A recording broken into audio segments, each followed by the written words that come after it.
and Training Manager for the Multifamily Upgrade Program, and we are going to get started now with the second of our trainings for this program.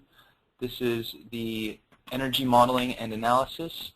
Yesterday we held a training on assessment protocols and best practices, and today we're going to cover the Energy Modeling and Analysis portion.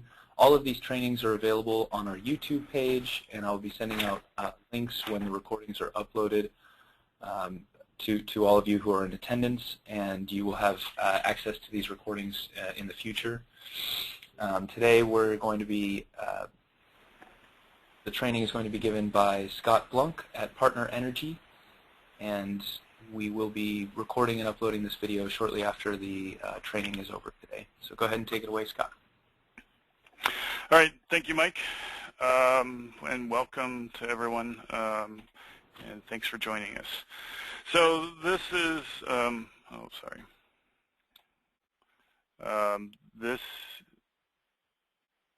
training intent is best practices for modeling and analysis. Similar to yesterday, it is best practices. I guess I could have changed a word on this slide, but it's best practices for kind of everything that happens after you've done data collection in the field. This presentation will not cover specifics of how to model things. This is assuming everyone knows how to already model multifamily properties or has done so in the past. There will be other trainings in the future kind of doing more modeling specific trainings. Yeah, similar to yesterday, you know, it kind of doesn't matter how you get to the finish line on a project as long as you satisfy all the program requirements. And again, this presentation doesn't mirror program requirements as much. We do throw them in here, but that's not to convey program requirements are not a part the goal of this training. And then the last bullet, similar to yesterday, when you log off, there will be a survey. You'll be asked to fill out a survey at that time, and then there will be an email follow-up asking you to fill out a survey if you did not do so before. The main purpose of this is so that you get credit for attendance, and it goes towards your CEUs to maintain your status in the program. And the goal of the CEUs is just to keep people involved in the program so they know what's going on. Okay, so the training outline is here. I guess there's no reason to review it. So begin with the end is basically about the owner's requirements and the program requirements. And the point here is it's very easy. You've been trying to get a contract signed for months and months or something. You get it signed, you rush field work, you rush back to do all the modeling, report writing. But it's just a reminder, like, stop and think through it before we get started. You know, what are you doing and why are you doing it? You should always be asking, you know, about everything, every project. And then you should also review the owner's project's requirements, right? The owner typically has an idea of what they want to do for their project, you know, in terms of upgrading different components. So it'd be great to look at their scope of work first, so you have an idea of what you can incorporate in your models and your reports. And again, as similar as yesterday, I want you to push the owners to do more than what they would like to do, but ultimately it's going to be their decision, right, and worked on by the budget. But so I guess what I'm saying is that don't take their scope of work as the final word, but try to get them to show them that they can do more. So the other thing you want to do is think about what other programs this property may be pursuing. You know, maybe they're doing a TCAC also, and so you can kill two birds with one stone. Or maybe there's another program that they can maybe low flow fixtures. They can put those through a different program and it works out better. But just think about the project holistically and see what you can do there. And then, the owner's project requirements, is there an efficiency goal? Do they, looking at the rebate structure, which the owner should already be looking at, and if they haven't seen it, you should be showing it to them. Do they want to try to shoot for 10% or 20% or 50%, and all that changes the dollar volume or the dollar amount that they're going to get back in rebates? And a lot of this is going to be dictated by us as raters. We can look at a property and pretty much say, 10% is going to be hard to get, let's just shoot for 10, or maybe 30% is going to be fairly easy. But just set a little bit of goal in the beginning, I think, is always a good thing to do. And then through the process, you'll find out where you actually end up, right? So this is straight out of the program requirements. So it does require an on-site assessment, and including CADs if appropriate. It does require energy models per building, and again, that's going to be an Energy Pro version 5. And if there's a standalone community or community building or common area building, we do not need to model it. And that is simply because this incentive is based on a savings per unit. So if it's a standalone building, there's really no sense modeling it unless the owner wants to also include that for maybe another program they're doing, or they just want to know what they can do there to maximize efficiency. And then the base model QC by TRC. So this is for your first project only, and now it's important to remember, I spoke about it yesterday too. Really, we want you to go to the site, collect the data, and do one model and building, just the basics, no ECMs are necessary, and then shoot it over to TRC for their first QC. And the whole intent behind this is that we don't model, or you model 30 or 40 buildings and then find out your approach is something different than what TRC wants. So, but we're only requiring this on the very first model. It's just to help make sure everyone's on the same page. And then also requirements are you need ECMs showing a 10% improvement in site energy. This is a site energy program, not a TDD. And those ECMs have to come in 2 of 4 unique major categories. Those 4 unique major categories are envelope, heating and cooling, water heating, and appliances and lighting. So you want to make sure you're getting it in at least 2 of those categories. And then you want to check minimum ECM specifications in the handbook. We'll review those later on in this slide. But there are minimums. So if you're replacing windows, I think the minimum for windows is it has to be at least an Energy Star window. And those are in the handbook, and we'll review those later today. We are also required to turn in an ASHRAE Level 2 assessment report. I think the industry to date typically calls it a HERC report, and they're really basically the same thing.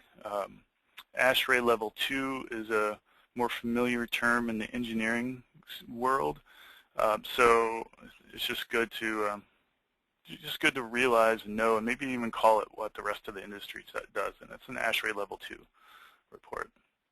And then when you've got all that done, you're going to turn it into TRC for a final QC and have that hopefully fly through easily. Just a side note on Energy Pro version 5, I hope that most of you see that as a really good thing that we're using Energy Pro version 5.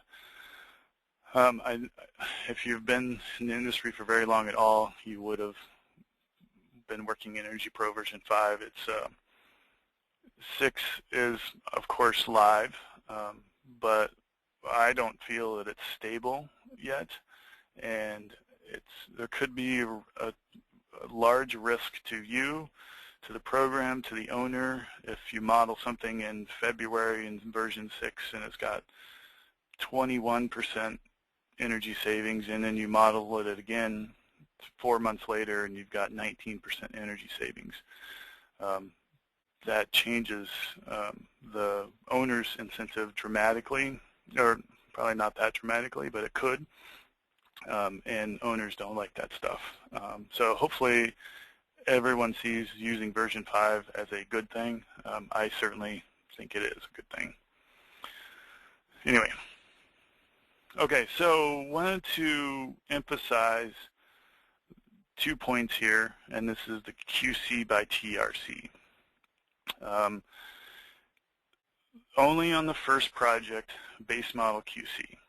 Doesn't mean you have to stop working on the project until by TRC, but we're trying to get a QC in early, make sure we're on the same page. And then you'll, when the project is done, of course, you'll turn it in for QC again, and hopefully it'll go smooth. And I think TRC should all be giving us an I love quality control keychain after that. Anyway, so this section, the point is, the summary is to take time right off the bat to kind of look at the project holistically, what other programs they may be involved in, or what other rebates that may be good to go after while you're working in the building. You know, for us, we can bring in more income if we can hopefully get them in another program and repurpose a lot of what we're doing. Understanding the owner's project requirements, or maybe requirements isn't the right word, but desires. What does the owner want out of this? Of course they want money, that's why they're in this, and they want to make a lot more money than what they're paying you, right? And then, of course, this is begin with the end in mind. Before you dive head on into modeling, take a look at the PG&E program requirements. Again, just refresh your memory on those. I've had people take a project and completely almost finish it before they realized they were doing it for the wrong program. So it's a costly mistake that we can avoid easily. Mike, are there any questions at this time?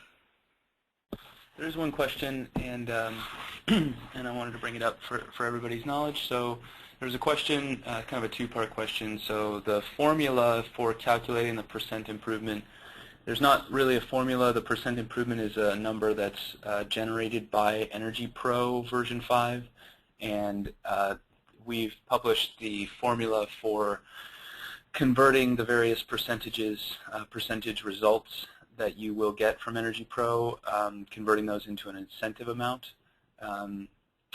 And those are available online, or I can email those out to the group at the end of this. But I do want to let you guys know that the incentive levels are thresholds of achievement, so the percent improvement is not rounded up. That's a little bit confusing, but I'll go into more clarification in the follow-up to this. But if you're at 15.8%, that's considered 15%, and the incentive is commensurate with that level of percent improvement. The second part of the question was about fuel switching. PG&E and most of the IOUs in California are frustrated by fuel switching, and that's not really we don't really have a clear understanding as to you know, all of the intricacies of that decision making. We are working through the rules and calculations and what considerations need to be made if a project would like to do fuel switching. As an example, switching out gas furnaces into some electric heating model, or you know, various examples of fuel switching. So if you have a project that's on the fast track or that's happening now that you need answers to fuel switching, please contact me directly. If you are just thinking about or starting to scope out projects, we expect to have feedback and rules developed about fuel switching in the near term, so stay tuned for that. Just got a couple more questions came in as I was talking, so I'm going to keep going through them. If the project is still in the design phase, is it okay to submit multiple models for different levels of energy reduction? That's fine. I want to echo what Scott was just talking about with the first round of QA. What we're trying to do here is we want to get the QA process to be as quick and painless as possible. So it's our thinking that by establishing the QA process, that the base model is built and developed and agreed upon, that all the data is accurately provided, and that the model is built correctly. That would allow you and your team to then go through the design process, within your own team, not necessarily needing to have our review verify that your energy calculations are correct. So my recommendation, if you're in the design phase, is to go ahead and submit us the base model, and we can go through the process with you on reviewing that the way you've built the model is accurate. And then moving forward with your project team, you can tweak the alternatives and the scopes of work and determine what various levels of incentive and levels of percent improvement might be as a result. So we're happy to work with you in either fashion, but I would recommend that we build the base model and test out some different scenarios that way. Next question, if you aren't modeling common area buildings, does that mean you cannot claim savings in those areas? Scott, do you want to answer that one? Yeah, sure. I mean, we touched on it briefly, and the answer is no. We're not claiming savings on on standalone common buildings, because this is a per unit energy savings program, and there are no units in the building, so therefore kind of follows that there is no incentive on the building. You can certainly do it, and you can certainly recommend improvements to the owner, but the program does not pays on a per unit basis, and it's a per unit per building basis, right? So one building may have a 15% savings, one building may have a 10. Different buildings will get different rebate amounts. And next question, is the ASHRAE Level 2 assessment required to include water use, such as historical costs, recommended improvements, and savings in dollars? Yes. Yes. Well, it's not required. I think it's one of the recommendations that they recommend that you include in, and that's kind of like utility bill analysis. It's recommended. It's not required. But yeah. Yeah.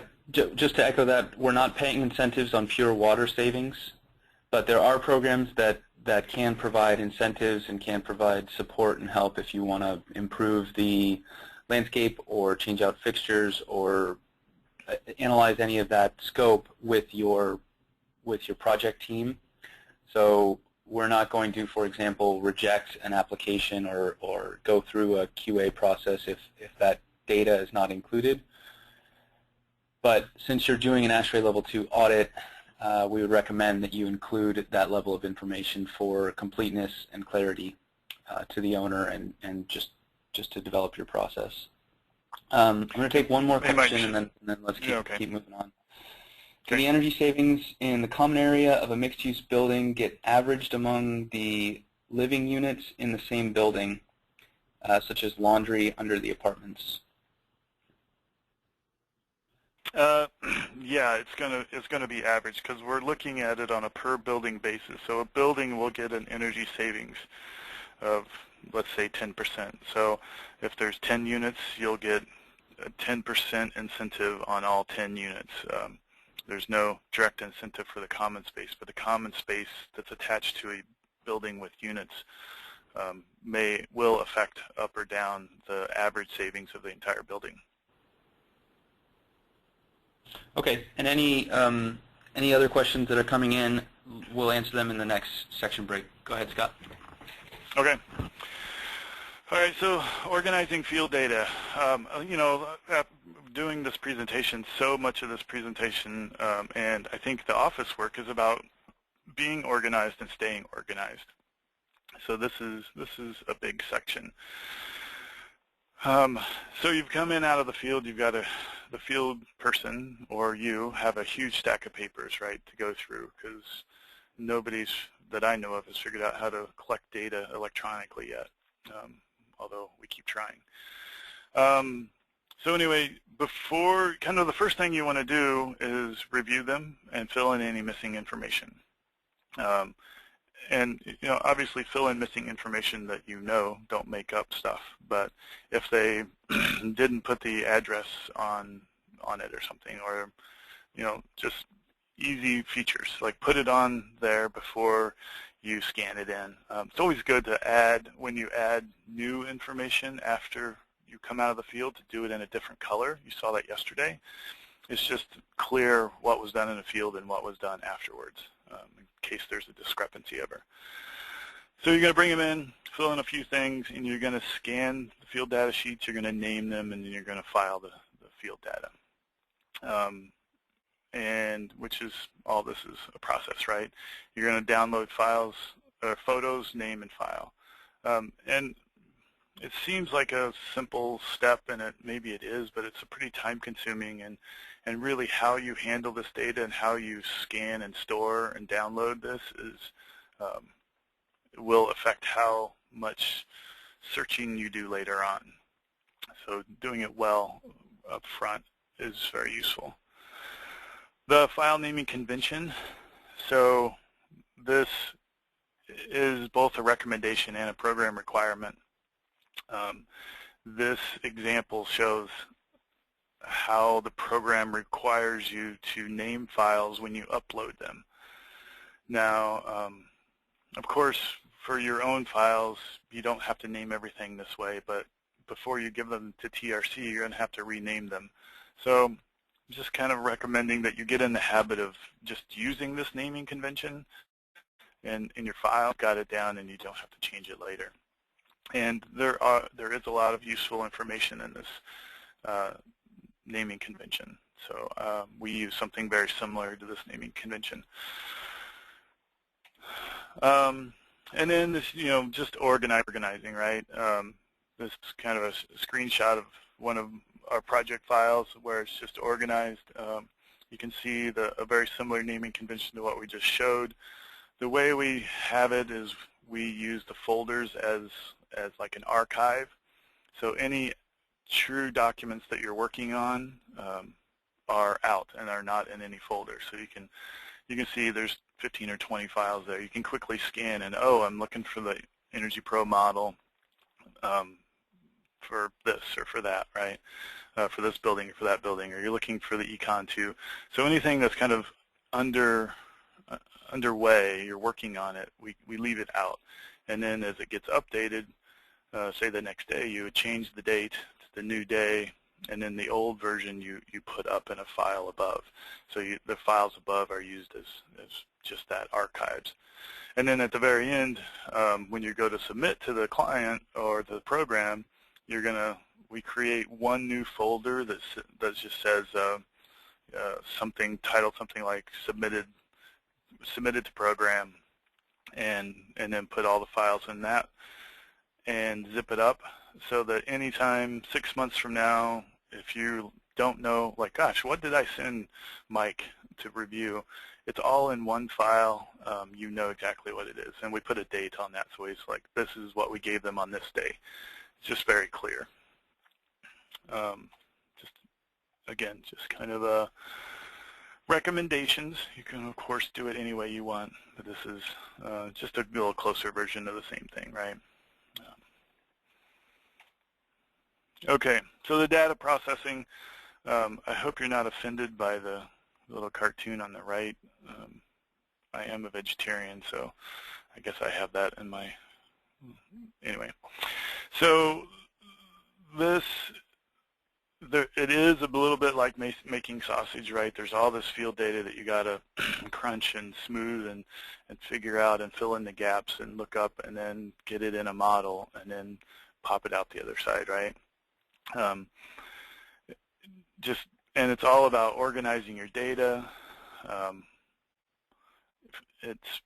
so what this slide is intended for is one thing that we do that we have found very useful is we take all the field data after it's scanned in and put it through an Excel file that's just a template Excel file that we developed over the years.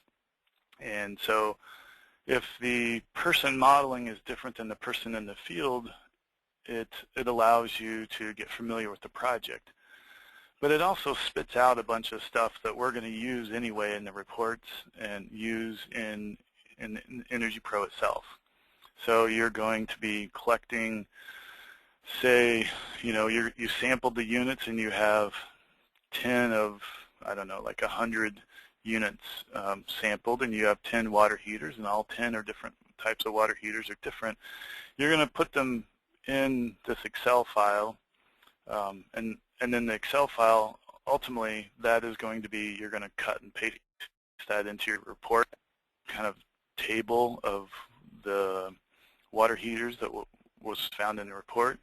What it also does is then it gives you all your averages you need.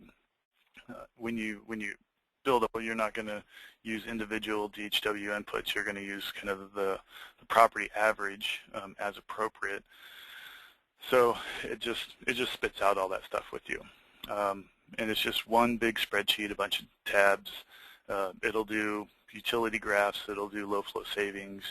So that's like water fixtures, right? Shower heads and stuff. And it just averages everything for you. So it's there, and it really allows the field person a chance to review the field data, become familiar with it, and then it's just populating a bunch of graphs and charts that we're going to cut and paste into the report later. We found that very useful. I do want to make a note here on low flow savings. I can't recall, and Mike, I'll give you time to make sure, but I can't recall if the program allows low flow water fixture savings. But regardless, not everything can be modeled in Energy Pro, and if it cannot, I would just check with TRC before you do too much calculation, because there are certain white papers that have to be followed. The CPUC put out a number of them, but TRC can give you the list of white papers if you're doing side calculations and you want to include that in the program, in the building energy savings.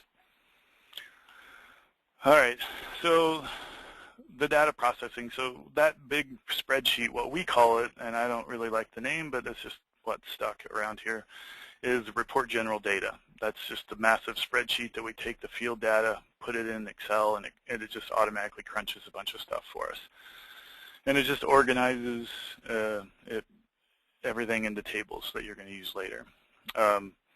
It's also going to do the utility data manipulation, and then it will also kind of automatically do any kind of side ECMs that can't be modeled in Energy Pro.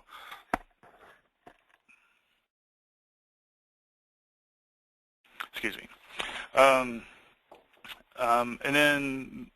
And really at this point, you've collected field data, you've come back and you've processed it in some manner, and now what we recommend doing is then starting the report writing, because you can write all of the existing conditions at this point. And again, it's getting you familiar with the property, kind of not the nitty-gritty of the property. You've already kind of worked through the nitty-gritty when you put it all in this processing spreadsheet. But now it's kind of looking at it a little more macro version, and we all should have templates that we're going to write in and report off of, right? At this time, just fill out the complete, just fill in all the existing conditions. And because you've already done the Excel processing, you can put most of the tables showing those existing conditions in the report already. So at that point, about half your report's done, and that's before you've started modeling anything. It's all about knowing what you're going to model before you're going to model it. It really helps. And yeah, of course, in the photos, utility bill, all that stuff. And then, so yeah, this is just more about existing conditions. you're writing the narrative and you're putting all the figures, tables, charts in that you've already kind of developed from the existing conditions. Because most of what we collect in the field is shown in the report in a table.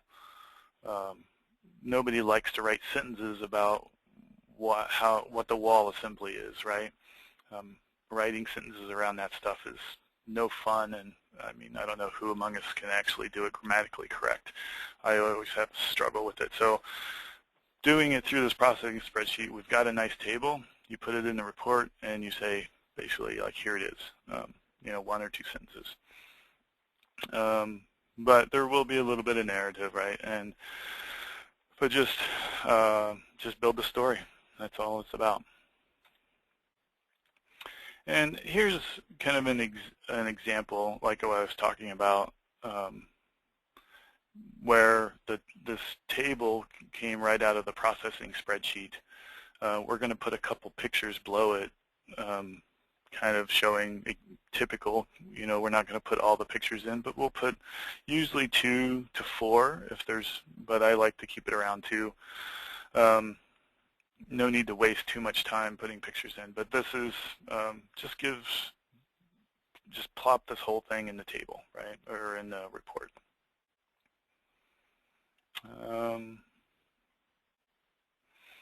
So this on the data reporting, so writing the existing conditions, you need to address the existing conditions of the envelope, the windows, the wall types. I mean, really, that's building envelope, right?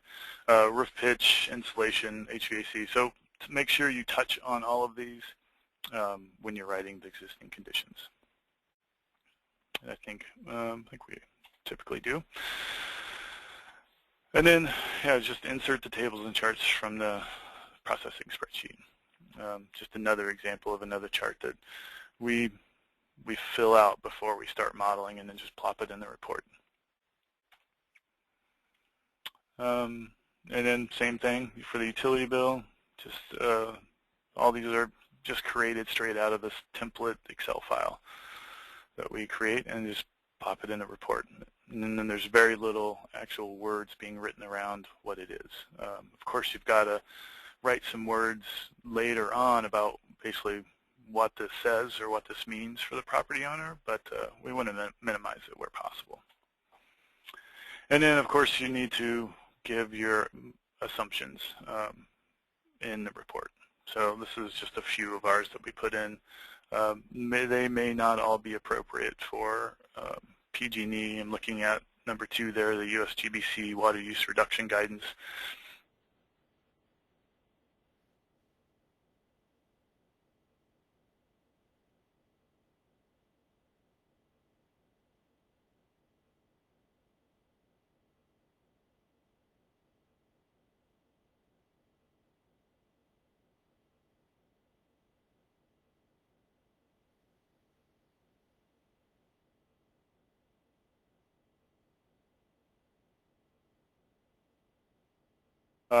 You know, you're going to be using the vintage table for like stuff that you don't know, like walls. You're not insulation is probably. You can use this table to find the insulation values. You can also use it, you know, some old condensers that there's just no make or model anymore because it's been sitting on the roof for 20 years. You can use this table to estimate what is there, what's there. And this table is very easy to find. Just Google 2013 CEC vintage table, and it pops up. At least for me, is on the top of the search. And then, so in summary, most of this section of the presentation is just about organizing, processing, naming, getting it all right, and then writing the existing conditions. And then any values that you're assuming should be clearly stated in your report, probably with a footnote. It might be in the table, but you're going to footnote it, and you can say that it came from a vintage table or something. It's all just standard practice. And so, Mike, I'll give you the floor now if there's any questions you want to touch on. Okay, thanks. Yeah, a couple questions have come in. Is a separate energy profile required for each individual building in the project? Yes, each individual building is going to require its own energy profile. Yep. Okay. What happens if we run into a unit that is very different, such as having a broken furnace or bad ducting, and the plan has already been agreed upon? I guess I'm not quite clear of the. I guess I'm not quite clear of the question. Do you have a better idea, Mike? No, I'll speak in general terms, and then if the person who has asked this question, if you want to try and clarify what you're getting at, what I think that you're getting at is the assessment's been done, the scope's been agreed upon, the contract has been signed, you're starting to do the retrofits, and you find a furnace that needs replacement. So the program is going to go through at the end of the project and verify that all work was done. At this point in time, we will also be verifying that the scope has stayed consistent, and if it's changed and if it's been improved upon, we can capture those additional changes at the verification, so after construction is complete. So if you find that you need to change scope during the course of the project, let us know, and we can work with you on trying to get an estimation of what that might net or what that might change about the incentives, and how we want to adjust the energy simulation that you've submitted to the program. So any changes in course during the scope of the project, just let us know, and we'll try and work with you in the easiest to make it easy to accommodate those changes that have to be made for safety or for any other reason. Hey, Mike, real quick before you go into the next question, I do want to encourage everyone just to have open communications with TRC. I think all along the process, don't try to work in a vacuum. I think they're there for technical support for us raters. So it's probably better to ask Mike or to send an email to the multifamily than go down an assumption. Go ahead, Mike.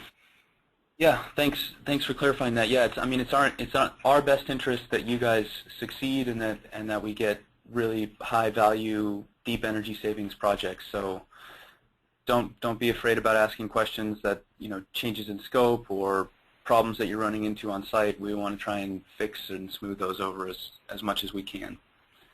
Does this program include mixed use buildings, commercial and residential? So there's a lot of nuance here to the answer, and I can get into the more detail offline.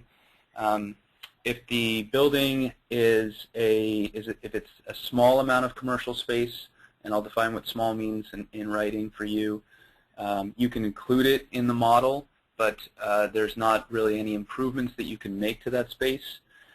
If the space is large or larger than a certain threshold, or what's sometimes common is you might have 2 or 3 stories of multifamily space above a first floor of retail or commercial space.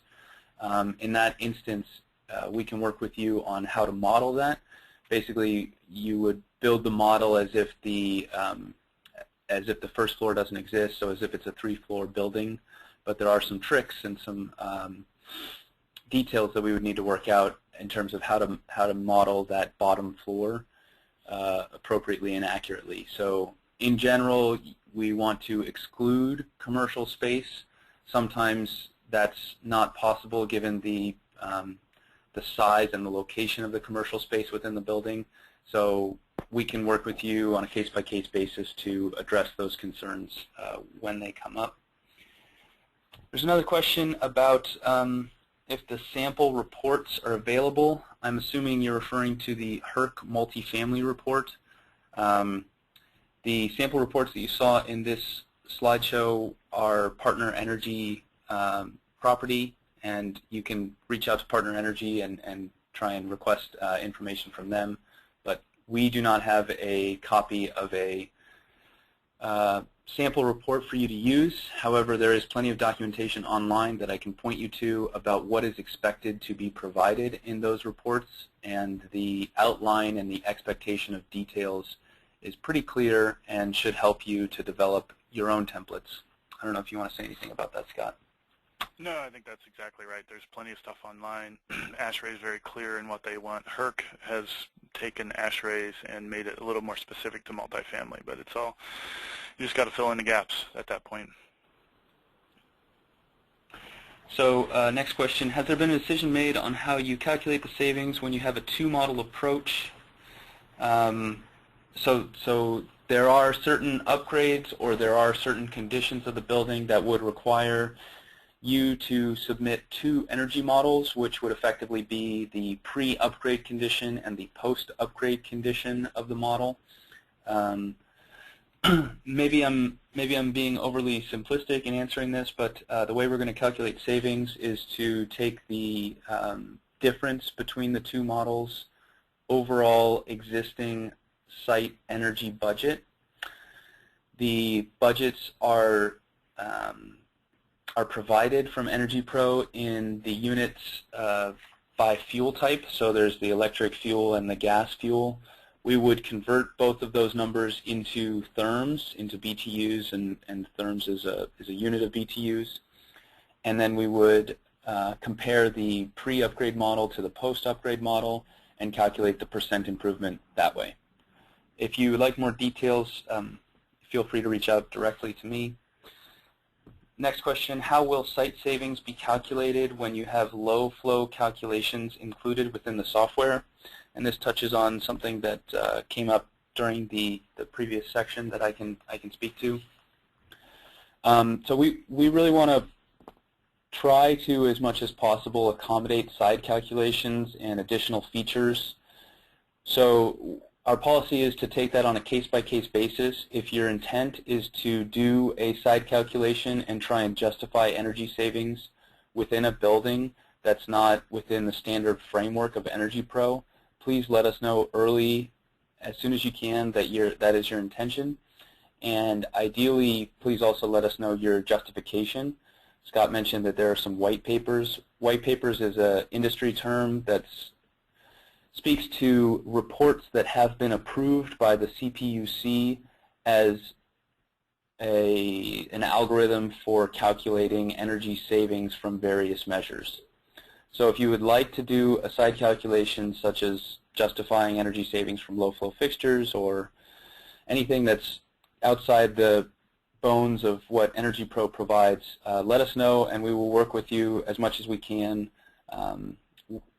Personally and professionally, we are interested in trying to get more alternative calculations and alternative technologies into this program. So whenever you're interested, please let us know and we'll try and do our best to accommodate that. There was one other question that I can speak to about the vintage table. So I think Scott covered it pretty clearly. If you Google the vintage table, you can find it. That vintage table should be used for when either the space is inaccessible or you can't get a reliable reading from the piece of equipment or from the building component that exists.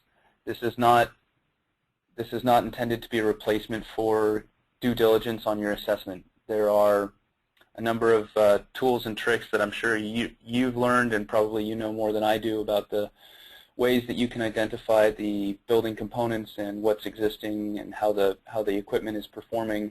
But if all else fails, and if you can show us some photo documentation of not having a nameplate or a nameplate being rusted off, for example, on a piece of equipment, we can use a default assumption. But whenever possible, we want to be explicit about what the rating of the systems and the components on site, what you discovered on the project. Hey, Mike. That's all for now. On that, okay, great. That's great timing. On that, when you use defaults, when I was a plan checker for a similar program, and now what I do, I always I ask all my engineers, if you're using the vintage table, then make it clear in your Energy Pro. So, you can do a roof pre-78. There's a standard default in Energy Pro for that. Use it and don't change the name.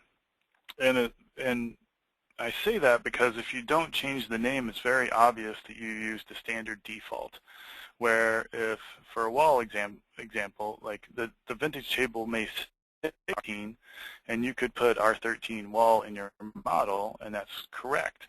But if you just use the default wall, whatever it is, 2003 to whatever it is, then it's very clear to the checker that you didn't see it. You just used a vintage table. And everything you do, you should think about how you can make the plan checker's life easier. It's easy. If it's easier for them, it's easier for you. If you make it hard for them, they're not going to just say, oh, it's too hard, I'm not going to look at it, right? Actually, it's the opposite. It's going to take them longer to review it. That's just my experience. Okay, so next section, energy modeling best practices. Again, Energy Pro version 5. For low-rise, we're going to use the residential performance module, and for high-rise, the non-residential performance module. And just to clarify, high-rise is greater than 3 habitable stories. So if there's a parking garage on the first floor, that's not a habitable story, for example. Okay. Modeling is,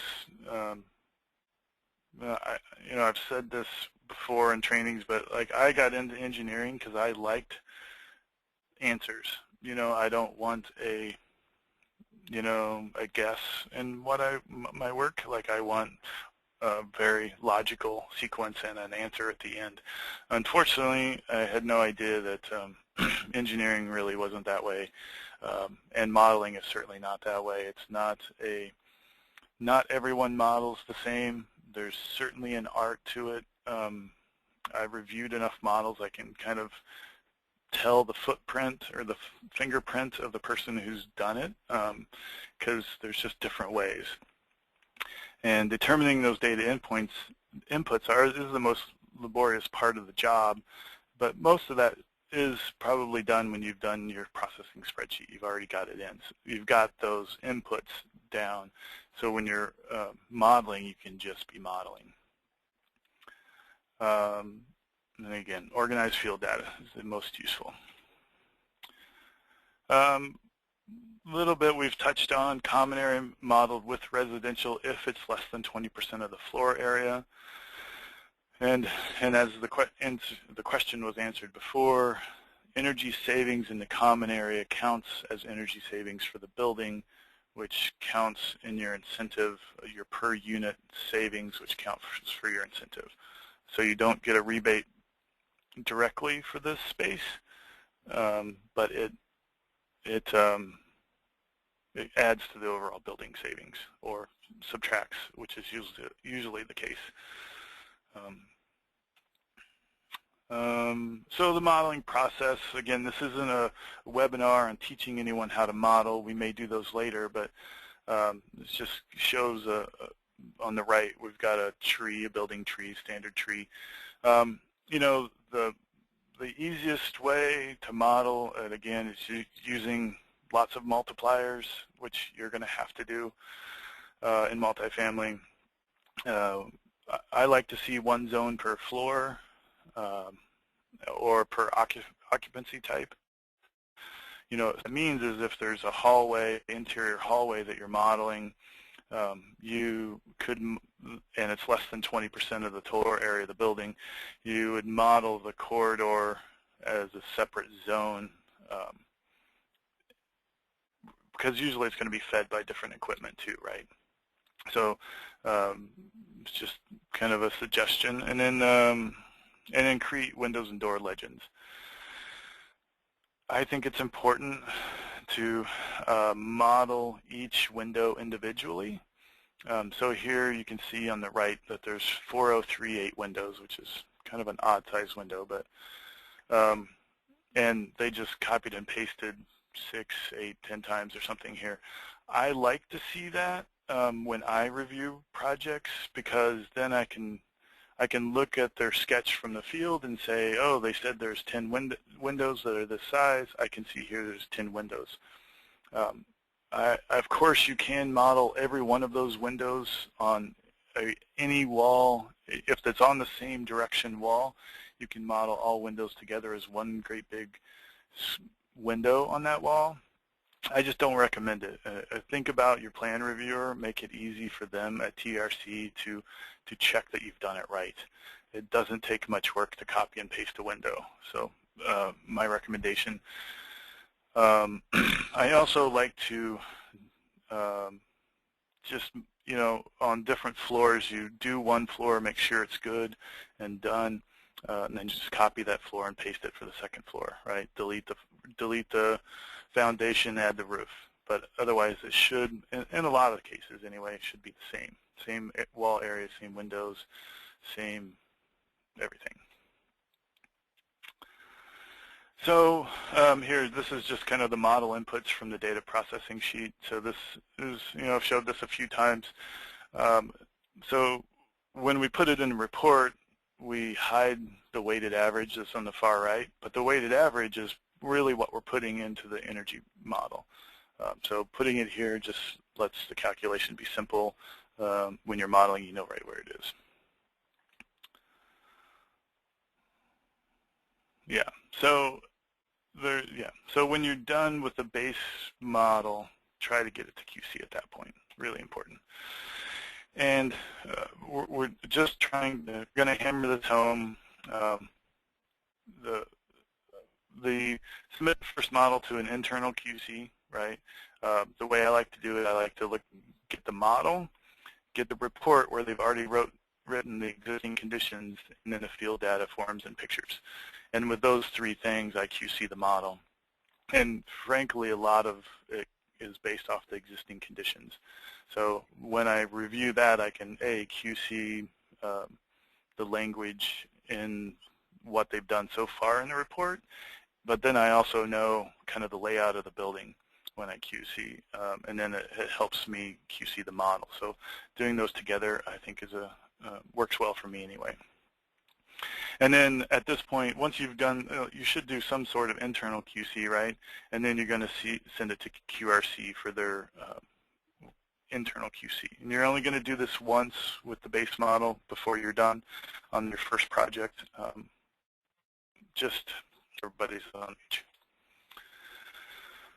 And really what this allows, and I've seen people be overzealous, and there's the base model, and then they multiply it 50 times and rotate it 50 different directions, and then there's like one error that's in that base model that now is in 50 different models, and so it just takes obviously a lot more time to change 50 things than change one before you multiply it, which is a good thing to do. So, and then once the models go through either internal or external or both, if it's your first project, you then kind of start adding ECMs to the model.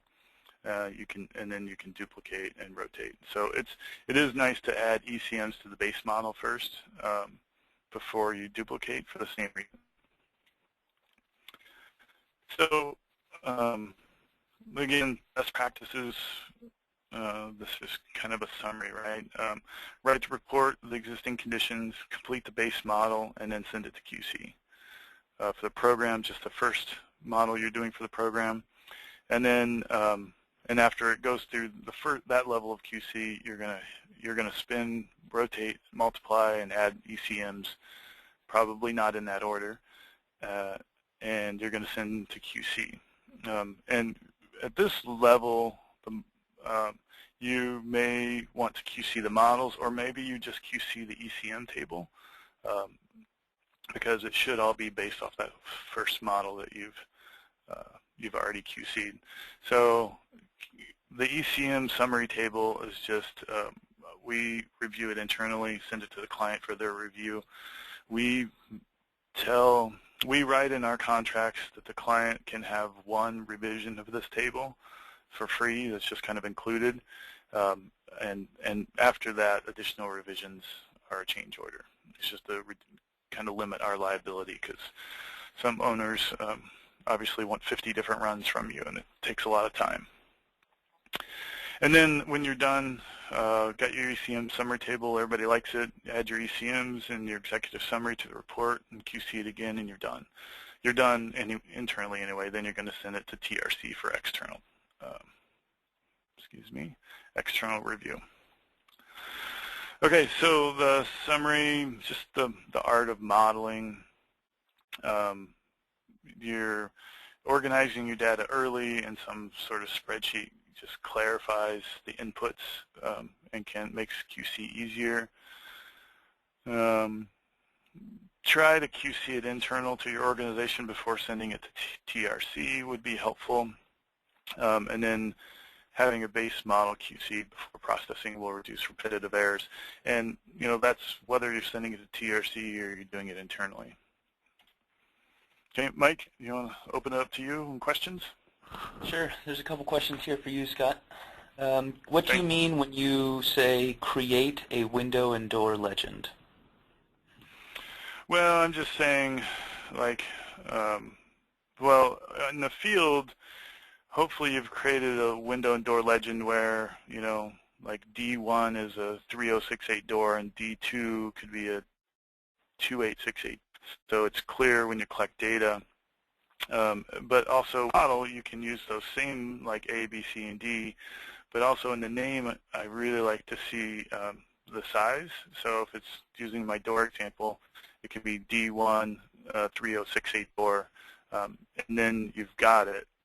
And then you copy and paste that however many times there are doors in that wall. Much easier to QC for TRC than making one door that's, 400 square feet because you've lumped them all together. It's just a much easier to QC that way. Okay, and another question. In the energy profile that you showed a screenshot of, you have windows that are labeled V, C, and B. What does that mean? I don't know. V, C, and B. So I think, okay. It's just saying it refers back to the data collection. Whoever collected the data called the 4038 window C. And it's so that in the field, he doesn't write 4038 every time. He can just write C. And he can put C 10 times down the wall so you know that there's 10 C's windows. And so we've just translated that data collection straight into our model. So it makes it easy to QC. You can, looking at the model, C is 4038. I can go all the way back to the field data collection, and I can make sure that C is actually a 4038 and not a 4030, which handwriting might be bad. And so it just pulls what you've done in the field together. Okay, thanks. One more question. Is there a full list of approved measures? So I'll take a stab at this, and feel free to add anything that I missed. This is a performance program, so the goal here is to allow any and all types of measures. This is dependent on what kind of can be modeled within Energy Pro. So Energy Pro, in its kind of most basic format, using the residential performance module, or non-residential performance if it's a high-rise project, has a list of alternatives that are relatively straightforward to input into the model as quote-unquote measures. So you can, for example, replace a domestic hot water heater simply by changing out the specifications of the energy factor and the size and the capacity and all this stuff. So the Energy Pro model is the basis for what measures are available in the program. As we were having a discussion before, we're also open to accepting and pushing for side calculations. So these are side calculations or measures such as low flow fixtures, which are not technically an approved energy measure within Energy Pro, but we can try to work with PG&E to review and approve adding low flow fixtures as a justification for reducing the domestic hot water energy load within the building. The theory being that people will take the same length of showers, but be using less water while they're doing it, so that overall will reduce the hot water energy use at the project. So there's no real list of quote-unquote measures. We want you to take a holistic look at the building as a system and try and address any of the energy use components or any of the components in which energy flows through to try and improve the overall energy use of the building. Okay, good. And one more question. For residential performance calculation, will the CPUC disposition be applied as it is in the single-family program? This question's a little unclear. I'm going to go ahead and let you clarify, and we'll get back to it at the next break. Okay. I know the CPUC does have some specific multifamily white papers, so we're not always using single-family stuff, although sometimes we may be. My only comment on that. Okay, so getting in, now it's time, the model's done, it's spun and rotated, and it's kind of time to decide the ECMs. Program requirements are that you do at least a 10% improvement, again, site energy. Use 2 of 4 unique build measure categories, and they're listed there: envelope, heating, cooling, water heating, and appliances and lighting. So you can't get all your savings from replacing the split systems or something. You got to use something else, which I don't think is that hard to do. And then here are some, again, this is out of the partner handbook, the program handbook.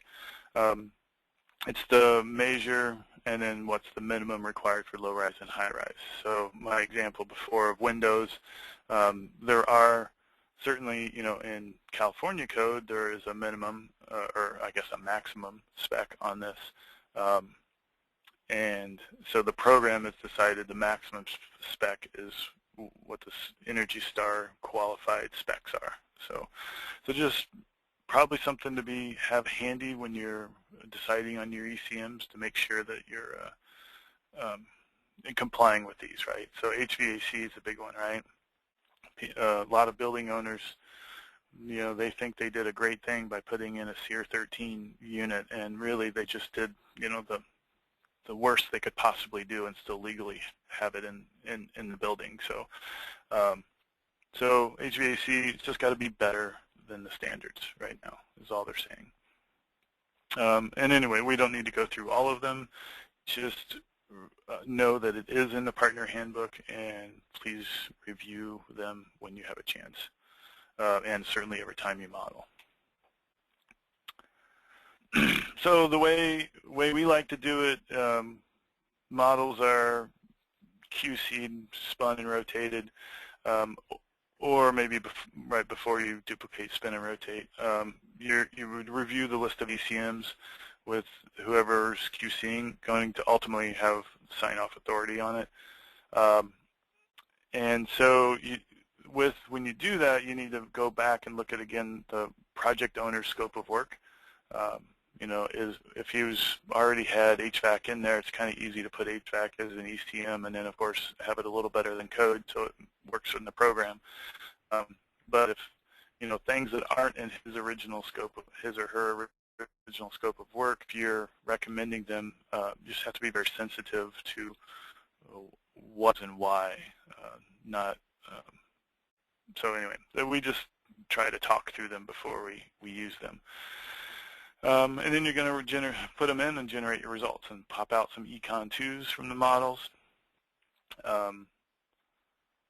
And really at that point, you hope anyway your modeling phase is complete. You hope that you're done with the models. But we also all know that it feels like we're never truly done. And as Mike mentioned before, everyone always changes things during construction, and you'll have to open that model up and then make some tweaks then probably. But ideally at this phase, you're kind of done. And so, kind of going back to our master spreadsheet, we put in the results of the Econ 2s. so that we, for the owner, can present the owner an aggregated results of the property, showing them summary tables per building is probably not in what the property owner wants to see. It certainly is what the program wants, and that's what it's based on. But we put it in another processing spreadsheet that pops out the energy savings for the property, and then we can also do a small table of what it is per building or how the results vary. But we try to minimize that because the owner, although they will be more interested here on a per building basis because that's what the incentive is based off of. So yeah, when we do that, it just generates the tables. And this is kind of one of the examples of a table we use. And it's got the standard stuff that's going to probably be fine in the ASHRAE level 2 or meet what they want. And it's got stuff that we typically review with the owners that they like to see. So when the Econ 2s are out, you kind of process them. They all get aggregated into this table. Then we review it again internally, make sure that the price is in line, right? Even though we don't exactly price things, we don't want to put $5,000 per shower heads in and stuff like that. So just kind of a quick glance to make sure spelling's right and stuff before we send it to the client. Because this is where we want the client to sign off, like, yeah, that looks good. That's kind of what I want to do. These are the ECMs that I'll commit to. And like I said, we allow. It's just how we write it in our contracts, and so it's standard. So they can't keep changing their mind every day. So just another kind of view of the table. Not a very clear one, but it just shows you how it's listed. So then once that table gets approved internally and then by the client, then we usually it's pulling from our stock and saying, pulling out the ECM for like a refrigerator. It's pretty stock. We're going to cut and paste out of our big Excel spreadsheet the table that identifies specifically for this property what the savings are, but it's pretty much just boiler we can cut and paste in. And this is an example of one. I guess this is a cool roof. And so the parts of it listed is we say in the beginning what the proposed measure is. We talk about the existing conditions. And then the chart comes out of that processing spreadsheet, just talks about the number of units that are being replaced and kind of the specs. And it also shows the savings calculations in several different ways, and payback periods and useful life and that kind of stuff. And then the couple paragraphs at the end is just the kind of the justification for the ECM. It's why do you want to have good windows in your building? And so it's just a couple paragraphs that talk about that. We don't change. That's something that is for sure stock that we never change. It's just we write it once and have a little write-up about why they want to do this ECM or why it's good. And then we just plop them in the report. So yeah, to summarize, it's about making sure when you're proposing ECMs, they meet the program minimums. You should, it's always good to pre-screen your ECMs through somebody else to make sure they make sense for the building. It's nice to bounce that off of someone. And then, again, it goes back to having some calculator that can aggregate all the Econ 2s into a comprehensive list for the owner. It usually makes sense. And then try to get that ECM summary table once it's produced approved. And then do your write-ups and then pop those in the report. And again, the write-ups is really, it's that table, and it's usually 1 or 2 sentences that is unique for that building. And I'll pause there for questions, Mike. Sure. So the first question is there a list of property owners that are interested in energy upgrade as offered by PG&E and others? So the Energy Upgrade California program, and as well the multifamily pilot program, we receive owner interest forms, and if the owner is interested in the program, or if we have any indication that there might be owners that are interested in the program, and we're also undergoing a marketing and outreach campaign that's going to start heavy in January and promote this program as much as possible to multifamily affordable and market rate owners in the state. But any of those interests that multifamily owners have, the way the process works is they can speak with us, speak with the program, and get some feedback about program dates and timelines and costs and job scopes and all of that. And we will direct them to a list of qualified raters, which is what you all will be on that list and available to the owners for request. For your information, we let the owners know that it's it's available to them if they're interested to seek out multiple bids. So we provide the entire list of raters to any interested multifamily upgrade owner, and we tell them that these raters are all qualified to work in the program, and please proceed with whomever and whichever firm provides the best service for you. We will not be directing individual owners directly to one individual rating organization or HERS rating firm. We cannot provide you a list of interested parties that we've spoken to. We will instead try to direct them towards the list and try to actively make sure and follow up with them that they're seeking out bids and trying to get work. So if you're looking for kind of a marketing outreach, if that's sort of a marketing outreach question, we have a significant campaign planned. We've got another subcontractor that's helping us put together some marketing and branding language that we've worked on with other programs. So we're going to be promoting this as much as we can. And for any interest that we get, we will kind of address the owner's concerns and questions, and then we will be directing them to the list of eligible raters. We cannot provide you a list of the owners that we speak with. We don't want to be playing favorites, so it's kind of an open bid process for the owners at that point. There's another question, or there's a follow-up to the question about the Energy Pro CPUC disposition.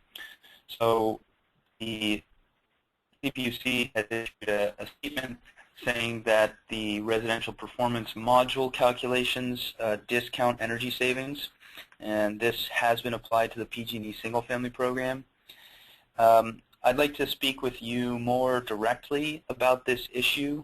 What I think that you're getting at is that the estimate of savings are sometimes out of whack with realized savings in terms of when an Energy Pro model is built and run. Sometimes it differs from the actual utility bills that are submitted and paid at the site. We are aware of this issue, and that change in the calculation is a step that happens on a program level basis, where the savings that we are documenting from each project are later corrected or adjusted based on ruling. We will not be adjusting or correcting each individual building model that's submitted to the program. What we're doing with the energy model, the energy simulation process, is really an asset rating. So we're documenting the existing condition of the asset itself, and because we don't have a better way of doing it, we're sort of assuming average occupancy profile within the building. We are aware that this differs significantly, and can differ significantly from what's actually happening or what the actual occupants are doing within the building, and we unfortunately just there's no reliable way as it stands today, or we've found that energy simulation is the most reliable way to provide an even playing field for all projects to apply for and request and document their project scope and their potential energy savings. So if you would like to talk more about this issue, please please bring it up directly with me. But for everyone on the phone, you can be aware that each model will be reviewed, and that model may differ from the utility bills or from what the actual owners and tenants are paying on site. And unless we can request utility bills and provide those as a justification for calibrating the model, we're going to be using the model with the built-in assumptions about the building. And I'm happy to continue droning on and on and on about that, but I'll stop there. There was another question. This one's for you, Scott. So you said that the cost of energy conservation measures, ECMs, is an estimate, but how did you arrive at these estimates for various ECMs? All right. Well, so a lot of times, like I said, you're going to request the scope of work from the owner, and they're going to have, that'll give you some of them. Usually that scope of work includes like a dollar figure for replacing all the refrigerators is $238,000, so you can get some of it there. Some of it is just kind of rule of thumb, like a window should be somewhere around $10 per square foot of window, but doing those calculations is kind of hard. A lot of it's just based on experience. It would be great if we kept a record and that we could refer to and just say, okay, last time we put in a SEER 14 split system, it cost this much, because we'll see them at different times, but we don't always have them up front. So when I look at them, a lot of times it's a sanity check. Like I said in there, that the replacing shower heads it wasn't put in there at $500 or $500 per shower head, because obviously that's not realistic. So it's just a little bit of a sanity check and make sure it's in the ballpark, really. But we estimate it based off of our experience usually. Next. Is the partner manual available, and if so, at what URL? I can answer this. Yes, the partner manual is available. I will send it to you all as an attachment to the follow-up email. It's also going to be available on the partner portal, which is the kind of behind-the-scenes program application and interaction page that partners like yourselves will be using to interact with the program, as well as submit documents to us and find all these documents that are available. We're still building out the functionality of that, but we expect to have it going live in the very near term. In the interim, I'll be providing these documents to you directly, and as with anything, reach out to me directly if there's something that you need from the program that you can find on the website. Yeah, and I just want to clarify the PG&E Multifamily program calls raters partners. So the partner handbook is the rater handbook or the policies and procedures handbook that we would have in a normal program. It's not necessarily Partner Energy's handbook or anything, but it's going to be a little confusing, but program calls raters partners. Thanks. That's it for the questions right now. Okay. We're getting close to the end.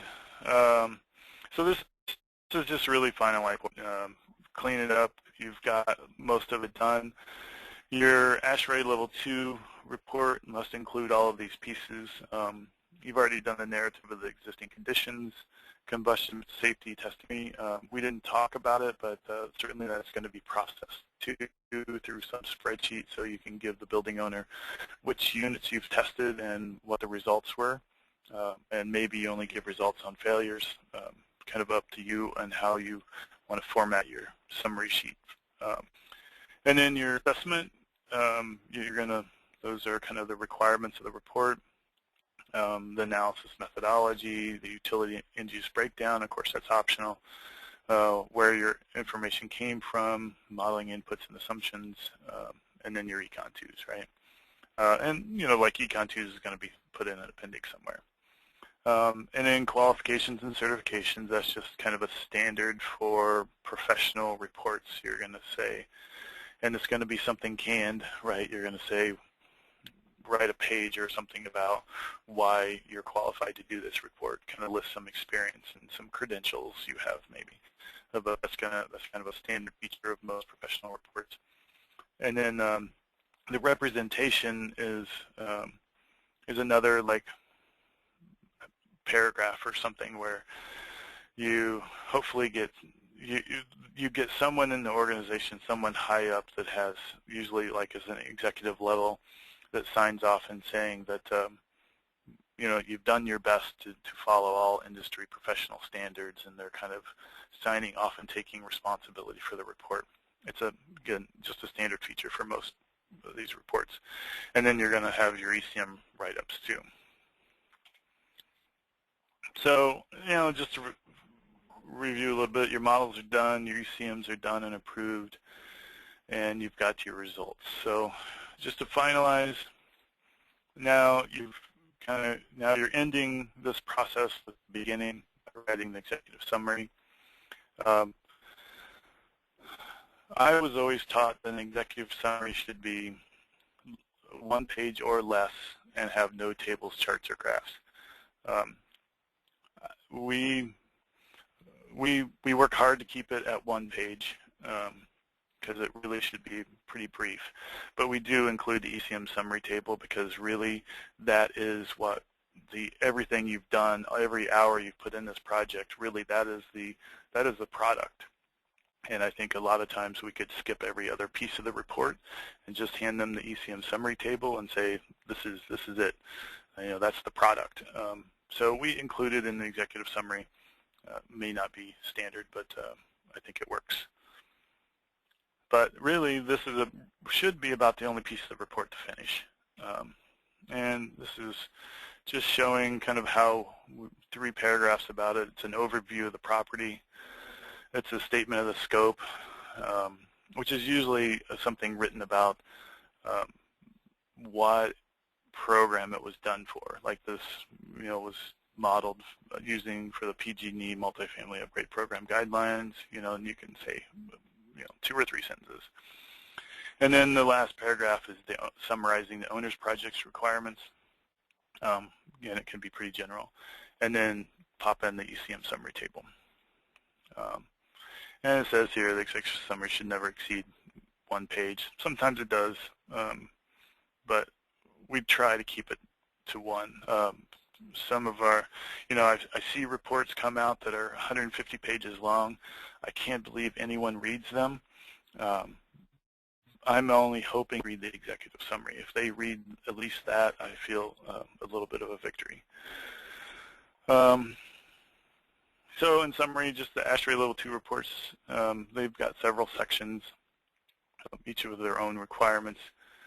And just keep in mind when we're writing the executive summary that the client should be able to obtain everything they need from this 1 page. Maybe not, maybe that's a little bit of an overstatement, but they should get the basic facts, right? You know, bottom line it for them. This is the result of everything of the, you know, they paid you a lot of money. This is the bottom line of the report. So I think let's just finish on, there's just a couple slides left and then we'll open it back up for questions. This final QC check. So really you're all done except for a little review. And this is 3rd final round of QC. And it's just kind of to look over everything one more time. It's certainly a QC of the report itself because there's some new stuff in there that hasn't been QC'd already.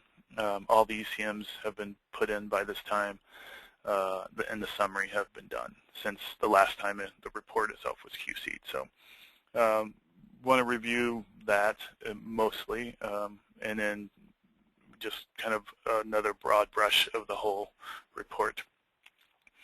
And then there's also, and you could call it almost a 4th level of QC.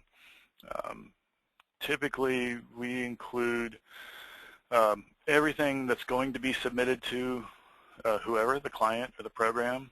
We create a new file in our file system, and we put every document in there that will be going to the client or the program.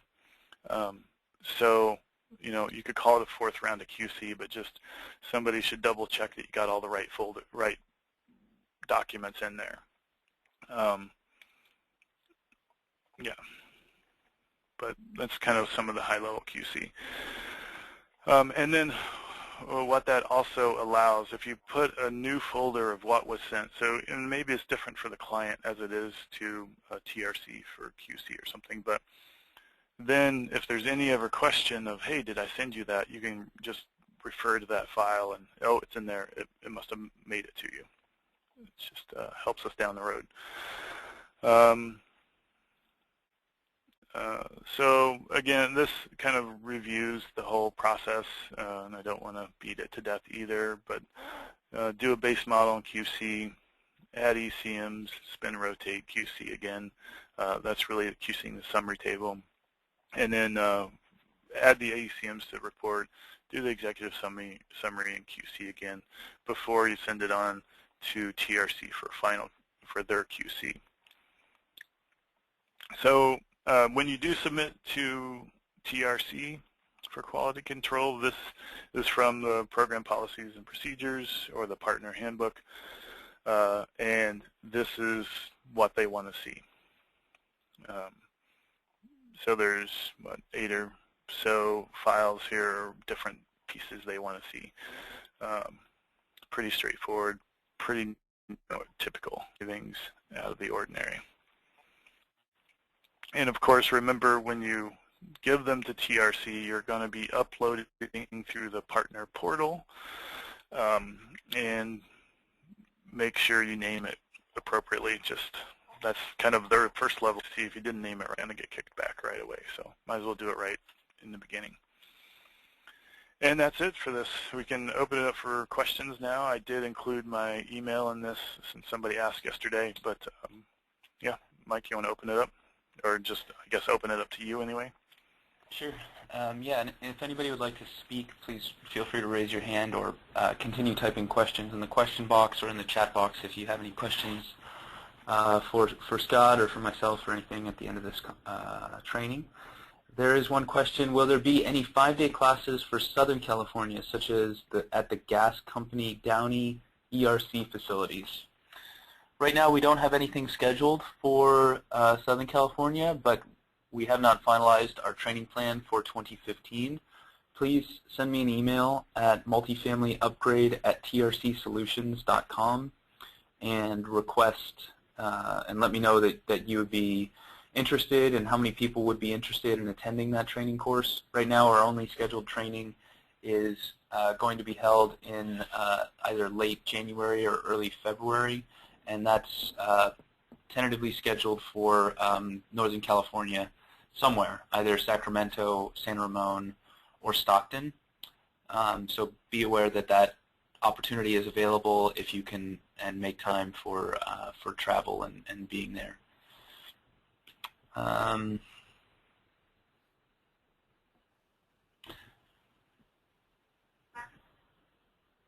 There's a question about the email addresses.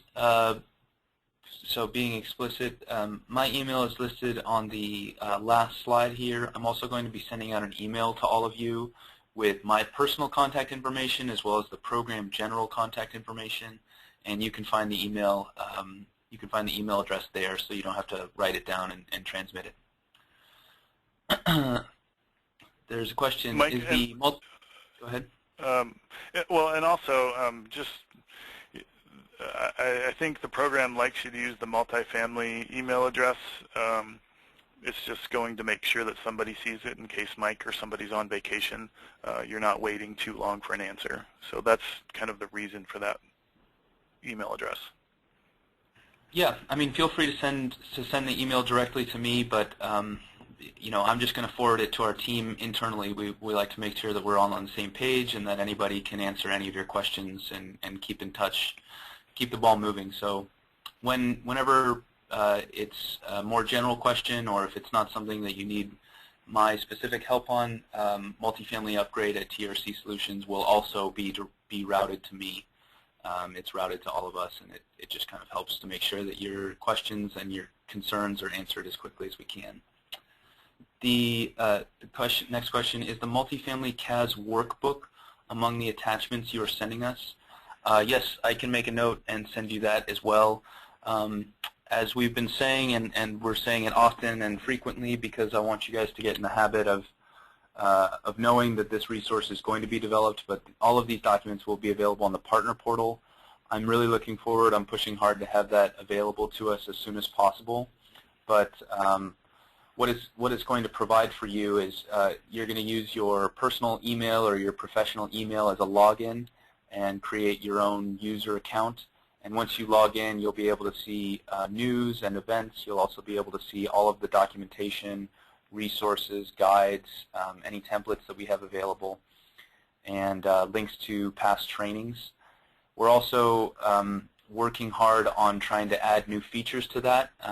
So we want to be able to try and track project status on the portal and be as clear and upfront with you about what's going on behind the scenes with the program whenever possible.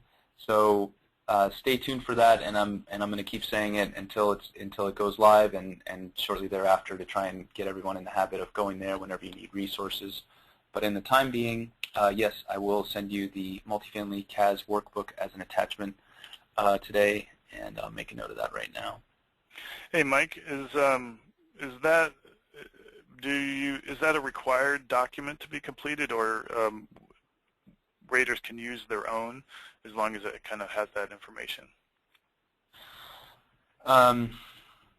The CAS workbook is like you said, so you can use your own. The information is required to the amount of information and the kind of the organization of the information is a good guide for you to know what you need to submit.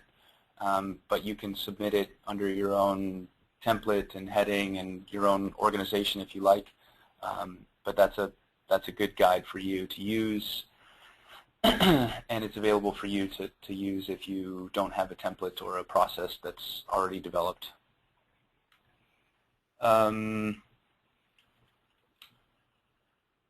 There's another clarification about the email. It's multifamilyupgrade@trcsolutions.com, but don't worry about writing it down. You will have it in your inbox shortly after this webinar is completed. I will send you a link so that you don't have to transcribe it.